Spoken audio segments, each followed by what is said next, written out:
Olá, meu nome é João Potkin. E hoje eu vou apresentar minha pesquisa sobre o impacto dos multiplicadores fiscais no Brasil. O meu objetivo é analisar como as mudanças no gasto do governo e na tributação afetam o PIB e a inflação no contexto brasileiro. A gente usa duas abordagens econométricas, né? O VAR Bayesiano e o VAR estrutural, mas eu vou apresentar eles um pouco mais para frente. Primeiro, a gente tem que definir o que são os multiplicadores fiscais. Bom, eles são definidos como a resposta do produto e da inflação, no nosso caso, a um choque fiscal discricionário, né? No caso, ou nos gastos ou na receita. Por exemplo, um multiplicador positivo indica que o aumento nos gastos do governo eleva o PIB, enquanto, por exemplo, um multiplicador negativo mostra que o aumento dos tributos pode reduzir o PIB. O seu efeito não é estático ao longo do tempo, né? Ele tem um efeito de de dispersão durante o tempo, depende dos mecanismos da economia. A sua estimação é complicada porque tem uma influência com os ciclos econômicos, então quando a gente vê que a economia está num ciclo de boom, ou seja, a receita está aumentando, o PIB está aumentando, é natural que os gastos públicos também aumentem e a gente tenta lidar com essa relação para não só ver a correlação como causação, né, causalidade. Não há um consenso na literatura do tamanho do multiplicador. No geral, para o caso brasileiro, a gente encontra entre 0 e 1. Para o caso dos Estados Unidos, vai até 3, dependendo. Mas, no geral, os economistas concordam que é menor para economias emergentes. Além disso, tem várias formas de fazer a mensuração. Normalmente, a gente vai usar também o cumulativo, mas tem o de pico, tem o instantâneo, mas a gente usa o cumulativo. Bom, mas antes de começar sobre isso, vamos dar a motivação, né? O contexto fiscal brasileiro. Bom, no Brasil, as políticas fiscais têm sido um instrumento central para o controle da inflação e do crescimento econômico, principalmente a partir do governo Dilma, na segunda metade de 2010, dos anos 2010, né?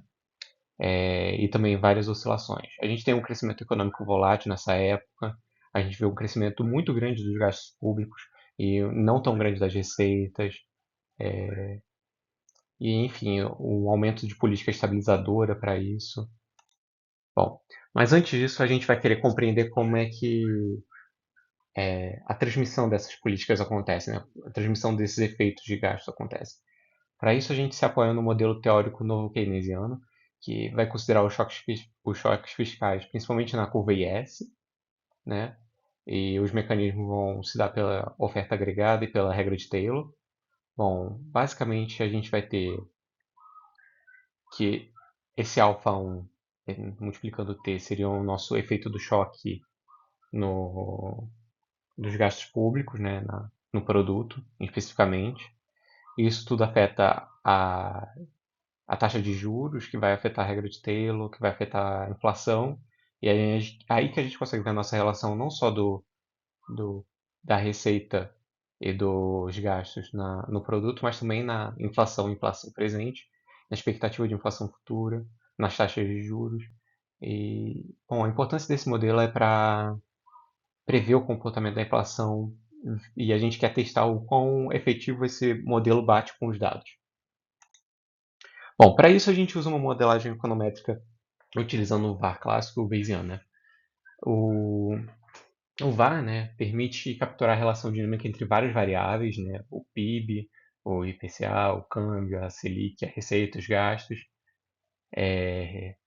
O modelo Bayesiano é um pouco mais complexo, né? Porque as estimativas Bayesianas a gente não vai entrar em muitos detalhes, mas está tudo bem. Aqui é o nosso conjunto de dados. A gente deflacionou tudo ao IPCA de dezembro de 2022 e estacionalizou, né, usando o X3 Arima. O modelo clássico, né, que a gente primeiro fez, a gente achou 4 defasagens como período ideal, achou raízes unitárias em todas elas e fez o teste de cointegração. Então a gente teve que, e de fato teve cointegração entre as variáveis, então a gente teve que reparametrizar para um VEC com 3 vetores de cointegração e tudo para evitar a regressão espúria e, enfim. E o modelo Bayesiano, a gente usou o cinza normal V-chart como a prior de início para a formulação dos erros. Enfim, aí com isso a gente pôde estimar o modelo, aplicar nossos choques discricionários, criar as funções de impulso e respostas e daí calcular os multiplicadores. Bom, agora a função impulso-resposta, né? Bom, esses gráficos, todos eles, né? O do primeiro ordenamento para o VEC, o segundo ordenamento para o VEC, do VAR Bayesiano, mostram como é que o PIB responde a um choque dos gastos governamentais.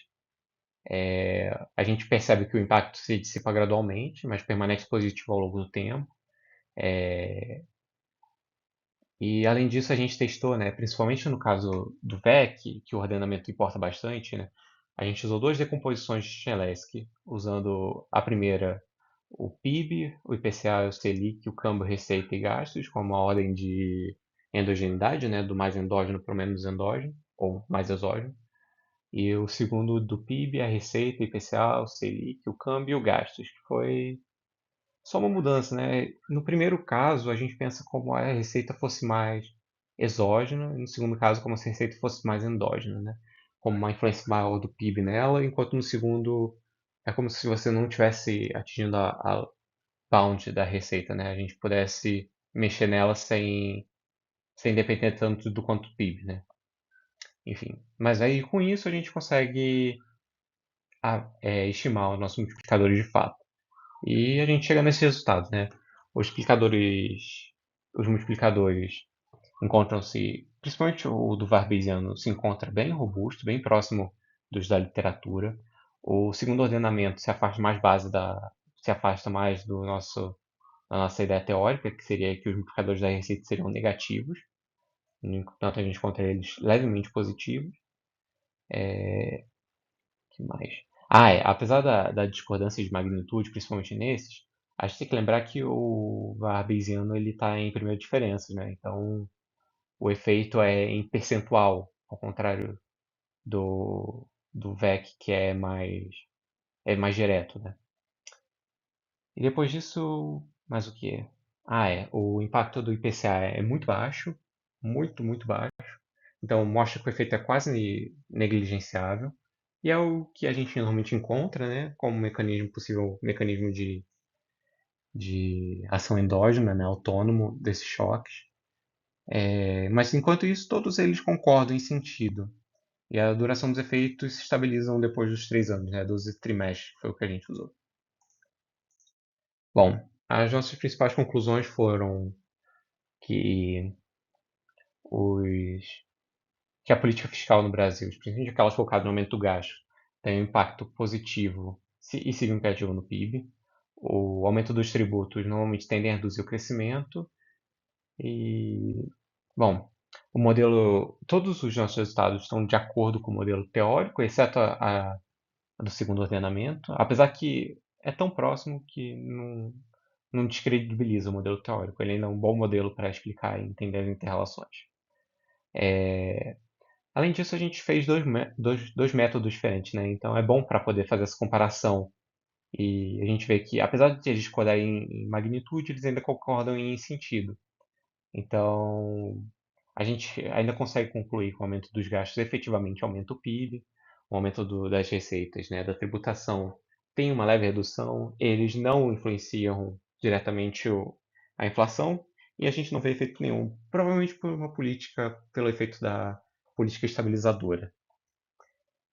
Além disso, né, teria essa conclusão um pouco mais normativa e, bom, é isso. Ainda tem muita coisa para expandir, ainda tem muitas formas de testar, mas eu acho que essa comparação entre os dois modelos e duas métricas de comparação é muito importante para